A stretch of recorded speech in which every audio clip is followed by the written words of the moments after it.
दो चर वाले रैखिक समीकरण योग चैप्टर नंबर 3 है, इसको समझते हैं।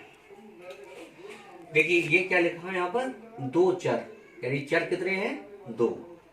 जैसे मान लीजिए a x plus b y plus c बराबर 0। दो चर यानी कि दो चर है इसमें एक्स और वाई, दो ही तो चर हैं एक्स और वाई। और यहां पर सी एक अचर पद है और ए और बी पूर्णांक, ठीक है। तो यहां पर हम ये कह सकते हैं कि ए इज नॉट इक्वल 0 और बी इज नॉट इक्वल 0, यानी कि ए और बी दोनों 0 के मान के बराबर नहीं होंगे, ठीक है, दो चर में। अच्छा, रैखिक समीकरण का क्या अर्थ है यहाँ पर, यानी कि जिसमें घात एक हो। अब जैसे मान लीजिए मैं लिख दूं 5x plus 4y, 5x plus 4y है ना, प्लस 7 बराबर 0। तो ये क्या है, रैखिक समीकरण है। रैखिक समीकरण पहले तो सबसे पढ़ेंगे, इसमें चर देखेंगे कितने हैं, दो। और रैखिक समीकरण की क्या है कि जिसमें घात एक हो, यानी चर पे घात एक हो। तो यहाँ पे क्या घात एक ही तो है। तो ऐसे समीकरण हमारे क्या कहलाएंगे, दो चर वाले रैखिक समीकरण। इसमें एक युग्म और आता है। युग्म का क्या अर्थ होता है, जिसमें दो समीकरण हो। युग्म का मतलब होता है जोड़े से, यानी कि युग्म कितने होने चाहिए, दो, यानी कि दो जोड़े का एक युग्म है।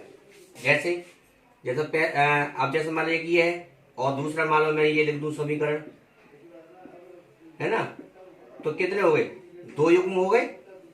ये क्या कहलाएंगे आपके, युग्म। क्या कहलाएंगे, युग्म, है ना।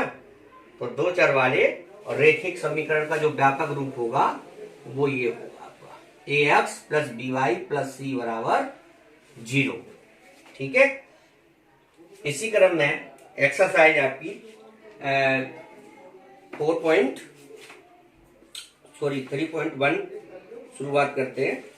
देखिए कैसे करते हैं।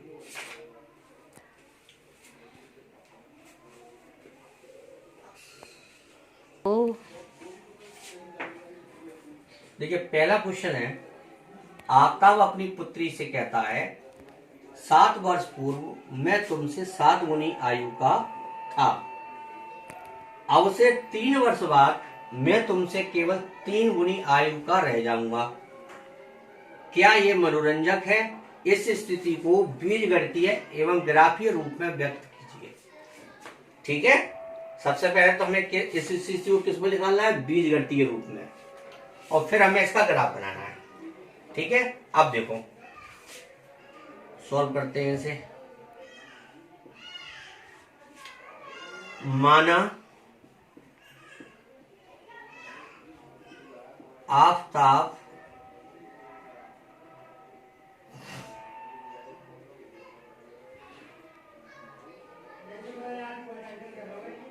की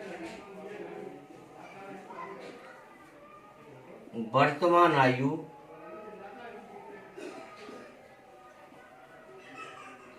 कितनी है, x वर्ष। ठीक है, और पुत्री की आयु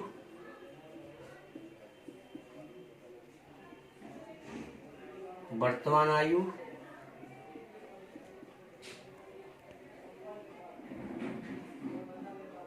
बराबर है 22 वर्ष। ठीक, यानी कि वर्तमान आयु आफ्ताब की मान ली हमने x वर्ष और पुत्री की मान ली हमने 22 वर्ष। अब कहता है पहली कंडीशन है 7 वर्ष पूर्व, यानी प्रथम शर्त के अनुसार, प्रथम शर्त के अनुसार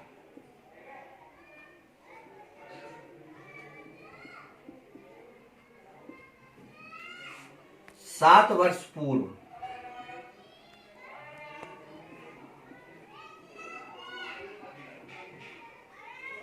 आफताब की आयु,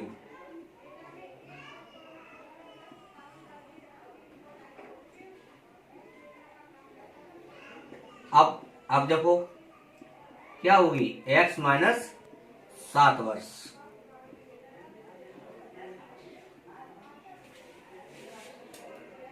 भाई आज x वर्ष का है तो 7 वर्ष पहले क्या होगी, उसकी कमी तो होगी, कम के लिए हम क्या करेंगे, माइनस। अब इसी कंडीशन में 7 वर्ष पूर्व पुत्री की आयु,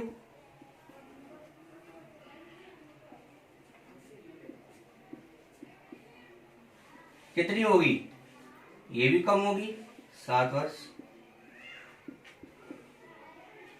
बाई माइनस 7। अब क्या कहता है, तुमसे 7 गुनी आयु का था, यानी आफताब की आयु से कितना था, मतलब आफताब अपनी पुत्री से कहता कि 7 वर्ष पहले तुमसे 7 गुनी आयु का था।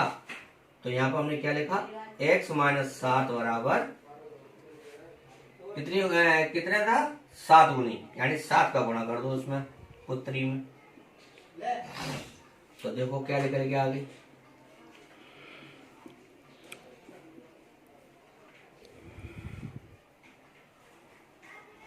यानी कि x 7 वाई इधर लिया, 49 हो जाएगा प्लस के 7, 49 में क्या कितने बचे, माइनस के 42 बराबर 0, समीकरण 1।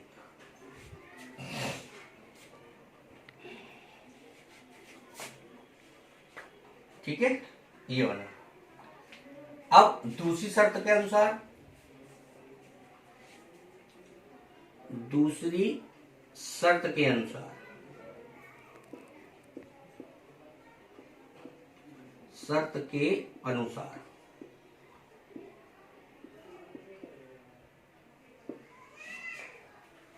अब ये क्या कह रहे हैं कि 3 वर्ष बाद, अब कह रहे हैं 3 वर्ष बाद, तो 3 वर्ष बाद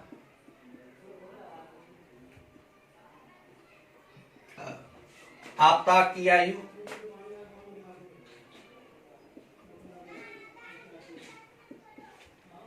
ताब की आयु, यानी कि बाद का मतलब क्या जुड़ेगी, तो क्या हो जाएगा x प्लस 3 वर्ष। और फिर अब ये क्या थी, आफताब क्या आ गई, अब 3 वर्ष बाद पुत्री की आयु, 3 वर्ष बाद पुत्री की आयु,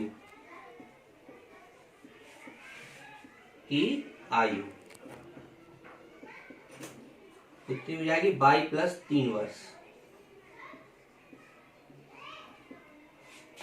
ठीक है, लगाओ x प्लस 3 और आवर कितनी गुनी कर रहा है, 3 गुनी, यानी 3 का इसमें गुणा कर देंगे,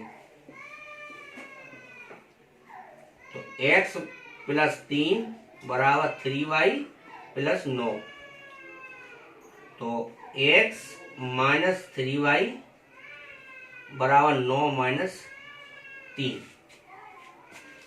यानी कि x माइनस 3y बराबर 6 और x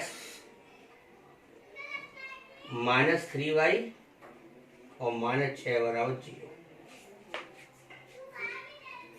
ठीक, ये बन गया समीकरण 2। अब देखो ये तो हमारा रहा बीजगणितीय रूप, बीजगणितीय रूप क्या रहा, पहला समीकरण और दूसरा समीकरण, यानी कि दोनों हमने समीकरण निकाल लिए। जो ये समीकरण निकाले तो ये हमारे कहलाएंगे बीजगणितीय रूप। ठीक है, अब हमें क्या निकालना है, ग्राफ। क्या निकालना है इसमें, ग्राफ। देखो ग्राफ को कैसे निकालते हैं इसको समझो, हालांकि बोर्ड पे ग्राफ समझाना भी थोड़ा वैसा है, लेकिन तब भी कोशिश कर रहे हैं आपको समझ में आए। जैसे मान लीजिए मैंने इसी को इस तरह से निकाला,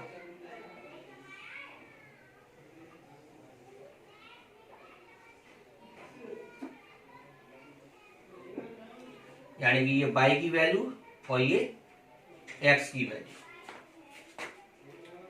यानी कि इस समीकरण को मैं इस तरह से लिख दूं यहां पर कि x बराबर माइनस के 7y, उधर जाके क्या हो जाएंगे प्लस के,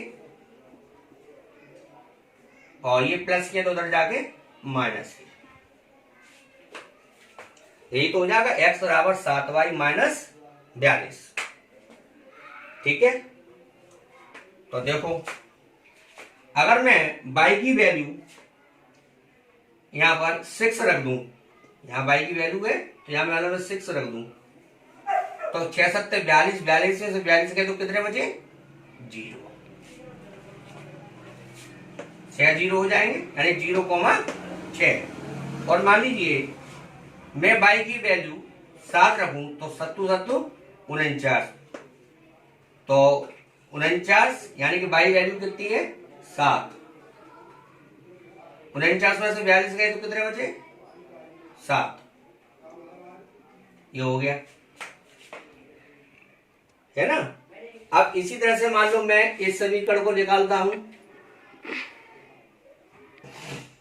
तो यहां क्या, तो यानी यहां क्या लिख रहेगा, यानी कि x बराबर 6 प्लस 3y, यानी हम y की वैल्यू रखते जाएंगे और x की वैल्यू अपने आप निकलती जाएगी।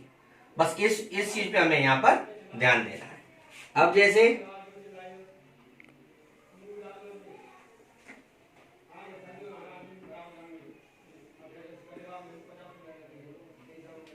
ये y है और ये x है, ठीक है, y और x। अब देखो इसमें हम क्या करेंगे, इसमें भी हम ये करेंगे कैसे, अब जैसे x बराबर यानी y बराबर हम जहां 0 रख दें तो x बराबर कितना हो गया 6 हो गया, ठीक है, y जगह 0 रख दिया तो 0,3, तो मैं 0 का गुणा 3 करें तो 0 हो जाएगा, तो x की वैल्यू कितनी हो जाएगी 6 हो जाएगी। इसी तरह से मान लीजिए y की वैल्यू आपने 1 रख दी, y की वैल्यू कितनी रख दी 1, तो 6 और 3 कितने हो गए 9, यही तो हो गए। अब इन्हीं दोनों से हमें ग्राफ बनाना है, क्या बनाना है, इन्हीं दोनों से ग्राफ बनाना है।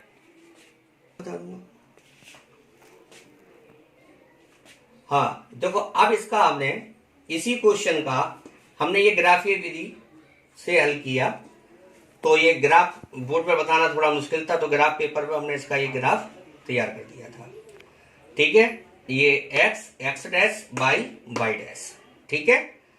पहला हमारा ये क्या था 0,6, तो देखो x की वैल्यू यहां पर कितनी है 0 और y की वैल्यू यहां कितनी है 6, तो 0,6, तो और x की वैल्यू भी यहां पर 7 है और y की वैल्यू भी यहां पर 7 है, तो क्या हो 7,7, यानी कि पहला समीकरण x माइनस 7y प्लस 42 बराबर 0। इसी तरह से इसमें ये x की वैल्यू कितनी है 6 और y की वैल्यू कितनी है 0, यानी कि 6,0, तो x पर 6 और y और क्या कहते हैं और y पे क्या है 0, तो क्या हो जाए 6,0। इसी तरह से x की वैल्यू यहाँ कितनी है 9, y की वैल्यू यहाँ कितनी है 1, तो इस पर टच करेगा, तो यानी क्या हो गया 9,1। तो ये हमारा एक ग्राफीय विधि से इसे हमने हल किया। इस तरह से हम यहाँ ग्राफ बनाएंगे, तो ये आपका ग्राफ पहला क्वेश्चन सॉल्व हो गया और इसे आप पॉज करके नोट कर सकते हैं।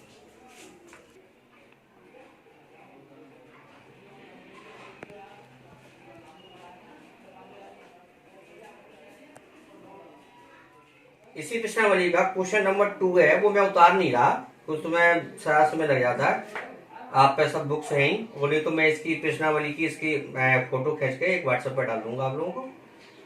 क्वेश्चन नंबर 2 में पढ़ता हूं। क्रिकेट टीम के एक कोच ने 3900 रुपए में 3 बल्ले और 6 गेंदें खरीदी। कितने खरीदी? 3900 रुपए में 3 बल्ले 6 गेंदें। बाद में उसने एक और बल्ला तथा उसी प्रकार की 3 गेंदें 1300 रुपए में खरीदी।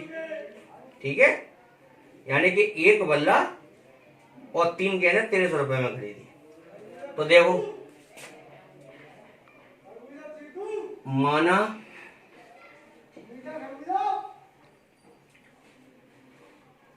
एक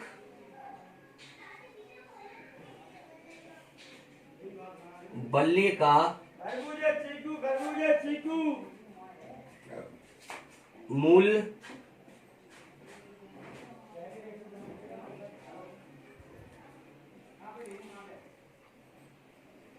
X रुपया है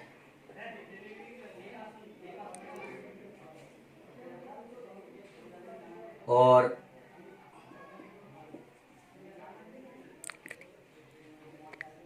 गेंद की कीमत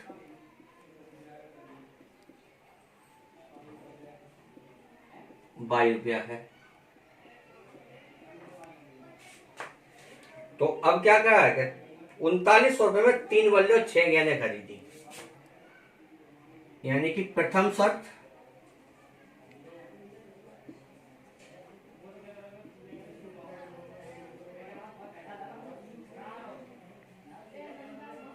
तीन बल्ले और 6 गेंदें,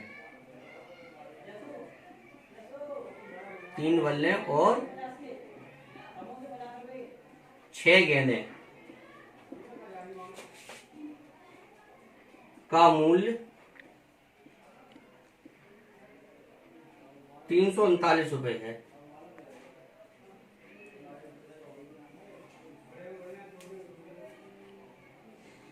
रुपए है।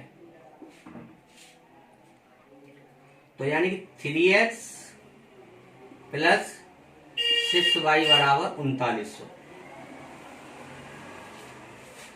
तो इसका मतलब इसमें 3 कॉमन ले लेंगे, तो x प्लस 2y बराबर 3900। अब 3 का भाग 3900 में लगा देंगे तो क्या हो जाएगा? 1300। समीकरण 1। ठीक है, इसको हम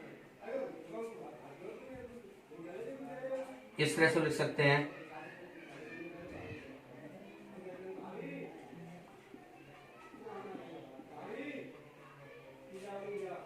ठीक है, अब दूसरी शर्त।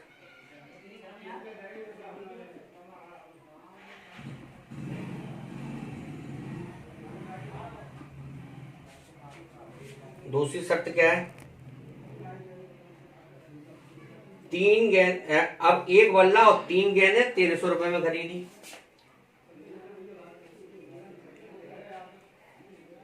एक बल्ला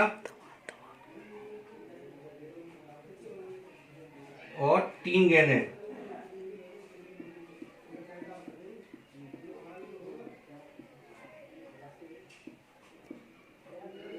कितने रुपए में खरीदी? 1300 रुपए में खरीदी।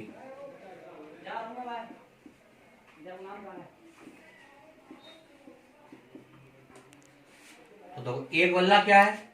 बल्ले का क्या था? x, 3 गेंदें हैं 3y। कितने रुपए में खरीदी? 1300 रुपए में। जी बन गया समीकरण 2। ठीक है, अब यहाँ पे x बराबर 1300 माइनस 3y। ठीक है, अब देखो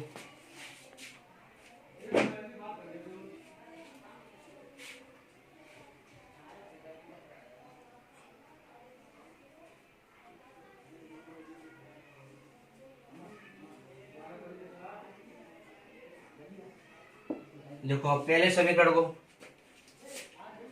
अगर हम y की वैल्यू कुछ लगाते हैं तो वो क्या निकल के आएगी? x की वैल्यू निकल के आएगी। क्या निकल के आएगी, x की वैल्यू निकल के आएगी। अगर हम y की वैल्यू मान लीजिए आप 600 लगाते हैं तो 600 दूनी 1200, यानी कि ये y और ये x, ये कितनी आई 600, तो 6 दूनी 1200, तो 1300 में से 1200 गए, क्या बचे 100। ठीक है, तो कितनी आ गई यहाँ पर 100 आ गई। और अगर हम y की वैल्यू 500 लगाते हैं, 500 दूनी 1000, तो x की वैल्यू कितनी आई 1300 में से 1000 गए तो कितने बचे 300, कितने बचे 300। इसी तरह से यहां पर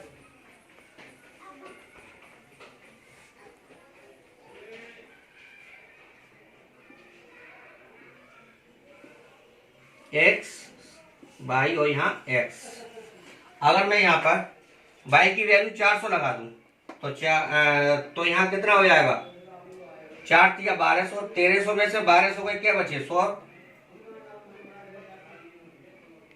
ठीक, और अगर मैं यहाँ पर y की वैल्यू 300 लगा दूं तो यहाँ कितना हो गया 3 तिया 900, और तो x की वैल्यू कितनी बची 400 बची।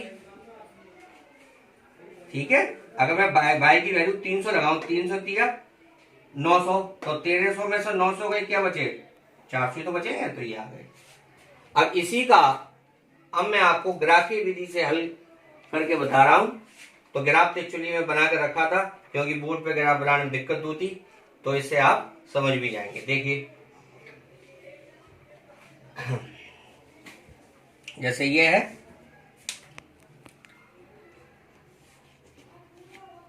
पहला समीकरण हमारा क्या था, x प्लस 2y बराबर 1300, ये ऊपर लिखा हुआ है। पहली वैल्यू थी x की वैल्यू 100 और y की वैल्यू 600, यानी 100,600। ठीक है, दूसरी थी 300,500, तो x के 300 का मिल रहे हैं यहाँ और y के 500 का यहाँ पर, तो ये 2 पॉइंट पे काटती हुई एक हमने रेखा खींची। उस समीकरण का नाम मान था x प्लस 2y बराबर 1300।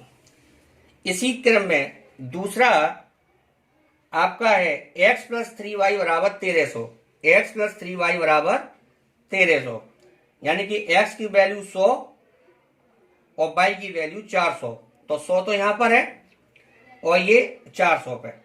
ठीक है, इसी तरह से x की वैल्यू 400, x की वैल्यू क्या है 400 और y की वैल्यू कितनी है 300, तो y की वैल्यू 300 कहां है यहां पर। अब आपने यहां पर एक चीज देखी होगी कि ये रेखा हमारी बिल्कुल का इस पॉइंट्स पे आके काट रही है। इस पॉइंट से आके काटने का मतलब ये हो गया कि x का मान यहाँ 1300 है और y का मान यहाँ पर 0 है। तो यानी कि हम यहाँ कह सकते हैं कि जो गेंद का मूल हमने क्या माना था, यहाँ पर बल्ले का मूल क्या माना था x, है ना, तो बल्ले का मूल्य ये हो गया और गेंद का मूल्य उधर को आ गया। तो ये आपका इक्वेशन है। इसका सेकंड जो एक्सरसाइज है उसमें पूरी डिटेल्स में इसमें बताए जाएंगे, इसका ग्राफीय रूप, x का मान कैसे निकालते हैं, y का मान कैसे निकालते हैं। अभी तो खाली इन ऐसे क्वेश्चंस में इतना ही था कि x की वैल्यू यानी ग्राफ में कैसे दर्शाएंगे। तो आप ऊपर रख देते हैं।